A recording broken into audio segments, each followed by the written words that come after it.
ಸ್ನೇಹಿತರೆ ನಮಸ್ತೆ, ನಿಮಗೆಲ್ಲ ಮತ್ತೊಮ್ಮೆ ಯಾದಗಿರಿ ನ್ಯೂಸ್ಗೆ ಸ್ವಾಗತ. ಇದು ನೋಡಿ, ರಾಯಚೂರು, ಯಾದಗಿರಿ, ಕಲಬುರಗಿ ಈ ಬಸ್ಸು ನಾನ್ ಸ್ಟಾಪ್ ಬಸ್ಸು ಪ್ರತಿದಿನ ಇರುತ್ತೆ. ಕಲಬುರಗಿ, ಯಾದಗಿರಿ, ರಾಯಚೂರು ಮತ್ತು ಅಲ್ಲಿಂದ ರಾಯಚೂರು, ಯಾದಗಿರಿ, ಕಲಬುರಗಿ ಇದು ತಡೆರಹಿತ ಬಸ್ಸು. ಪ್ರತಿದಿನ ಇದಕ್ಕಿನ್ನು ಸಮಯ ಅಂತ ನಿಗದಿಲ್ಲ. ಪ್ರತಿದಿನ ಇಷ್ಟು ಟ್ರಿಪ್ ಅಂತ ಮಾಡಬೇಕು. ಮತ್ತು ಏನು ತುಂಬುತ್ತೆ ಬಸ್ಸು ಅಷ್ಟರಲ್ಲೇ ಹೋಗ್ಬಿಡ್ತಾರೆ. ಇದು ನೋಡಿ,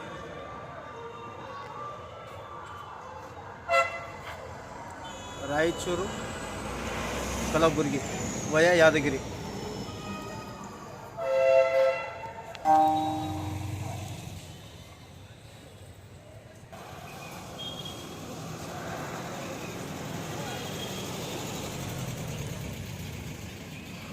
Raichur, Yadgir, Kalaburagi non stop bus ಇದು, ತಡೆರಹಿತ. ನೋಡಿ, ದರ ಮತ್ತು ಸಮಯ ನಿಗದಿಯಾಗಿಲ್ಲ. ಸಮಯ ಅಂತೂ ನಿಗದಿ ಇರೋಲ್ಲ, ಫುಲ್ ಆಗೋಣ ಹೋಗ್ಬಿಡುತ್ತೆ. ಹಾಗಾಗಿ ನಾನು ದರ ಮಾತ್ರ ನಿಮಗೆ ಡಿಸ್ಕ್ರಿಪ್ಷನಲ್ಲಿ ಬರೆದಾಕ್ತೇನೆ.